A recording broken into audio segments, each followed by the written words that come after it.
On March 24th, 1998, a 23-year-old woman named Amy Bradley vanished from a cruise ship in the Caribbean. No body, no proven explanation, no final answer, just a disappearance so eerie, so incomplete, that it still crawls under people's skin decades later.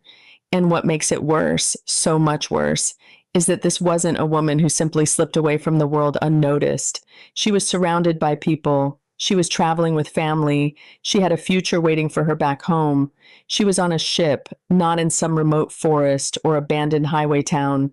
A ship, a contained space, a man-made island of noise and light, which leaves us with a question that has never stopped echoing. How does someone vanish from a place with nowhere to go? Dark story sealed by fate. Welcome to Grimy Dates.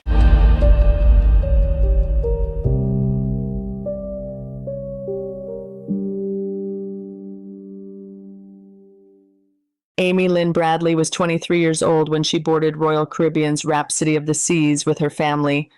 The ship left San Juan, Puerto Rico on March 21st, 1998. After stopping in Aruba, it departed again on March 23rd and traveled in international waters toward Curacao. During the early morning hours of Tuesday, March 24th, Amy disappeared.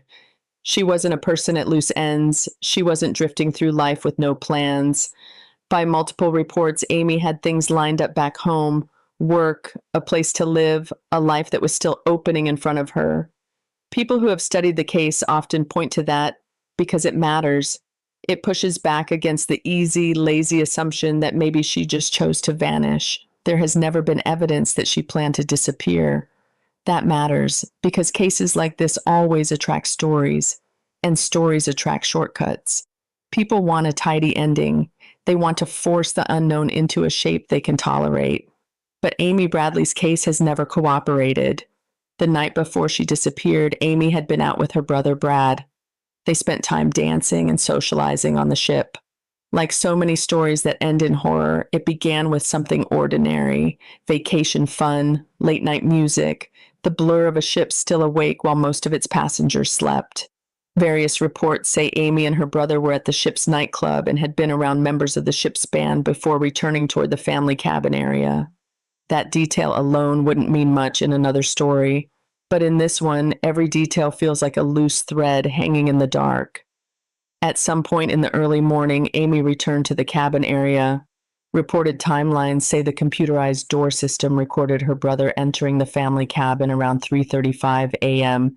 and Amy returning shortly after, around 3:40 a.m. These details have been widely repeated in case coverage, though the FBI's public notice focuses mainly on the broader disappearance window in the early hours of March 24th. Then came the last known moments that made this case so haunting. Amy's father later said that sometime around 5:15 to 5:30 a.m., he woke up and saw Amy on the cabin balcony, apparently asleep or resting in a lounge chair. He went back to sleep. When he woke up again around 6 a.m., she was gone. According to later reporting, some of her personal items, including cigarettes and a lighter, were also missing. And that right there is the moment the story opens into darkness. Because between those two glances, one in which Amy is there and one in which she is not, the entire case is born.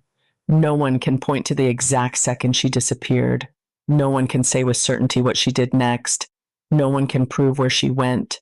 No one can tell you whether what happened to her was accident, violence, coercion, or something that began with trust and ended in terror. There is only the gap, and sometimes the gap is the scariest part. A cruise ship is a strange setting for a disappearance because it feels both crowded and isolated at the same time. You are surrounded by people, but you are also cut off from the world. There are decks and bars and music and staff and tourists and cameras and systems and schedules. But beyond that, only the ocean. Cold indifference under moonlight. Miles of black water waiting beneath the hull. If Amy went overboard, then the sea became her final witness. If she did not, then something even more chilling may have happened. Someone found a way to make a human being disappear inside a place that should have been impossible to escape unnoticed.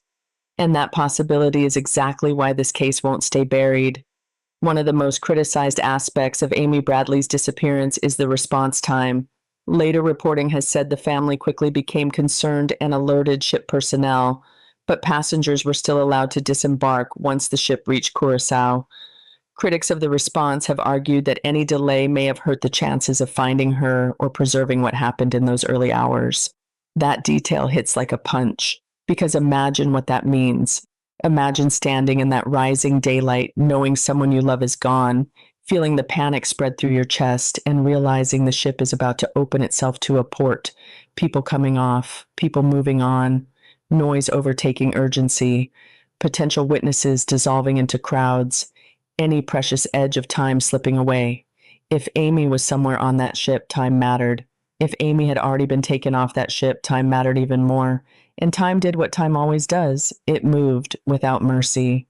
Search efforts followed. The FBI says Amy went missing in the early morning hours of March 24th and notes that the vessel later departed Curacao and continued on. Broader coverage of the case says authorities searched the surrounding waters and the Dutch Caribbean Coast Guard conducted a multi-day search, but no trace of Amy was found. No trace. Those two words carry an enormous weight. No trace means no final scene, no confirmed last breath, no physical ending, no place to point and say, here, this is where the mystery stops. Instead, the story spreads outward, into theories, into rumors, into the terrible elasticity of uncertainty. And once uncertainty takes hold, it changes everything. At first glance, people often assume the simplest explanation. She fell, a misstep, a drunken accident, a tragic plunge into the dark water below. That theory has always hovered over the case because it is the cleanest one. Cruise ship, nighttime, open railing, ocean, done. Except this story has never stayed that simple. For one thing, there's been a long debate around whether Amy would have been likely to go overboard accidentally. Some coverage has noted that investigators did not publicly produce evidence proving an accidental fall, suicide, or foul play. The FBI's public page describes the case as a kidnapping investigation and continues to solicit information. That distinction matters, because when official answers fail to solidify, other possibilities get louder. And in Amy Bradley's case, those possibilities have been deeply disturbing. Over the years, there have been multiple alleged sightings of Amy after her disappearance. These have never been definitively verified, but they became a major part of the case's mythology and terror. Reports have included claims that she was seen in Curacao shortly after the ship docked, and other later allegations placed her in exploitative or coercive circumstances. None of those sightings have resolved the case, but they have kept alive the fear that Amy may not have died at sea at all. And that is where this story becomes unbearable, because there are really two nightmares inside the Amy Bradley case. The first is the ocean. If Amy went into the water, then what happened was swift, lonely, and almost impossible to fight. Night sea is not like sea in postcards. It is not turquoise paradise. It is not sunlit waves and white sand and tropical breeze. At night, the ocean becomes a mouth, a moving blackness with no edge, no mercy, no witnesses that can speak. If she fell, then the ship kept going while the water erased everything. That is one horror. But the second horror is worse for many people because it does not end with the sea. It ends with a person or people, intent, selection, opportunity, the possibility that someone watched Amy, noticed her, clocked the rhythms of the ship, the distractions, the late hour, the confusion before docking, the possibility that what happened was not random at all, that somewhere between music and morning she crossed paths with someone who saw not a human life, but an opening. For Amy's family, the years after her disappearance became a long war against silence.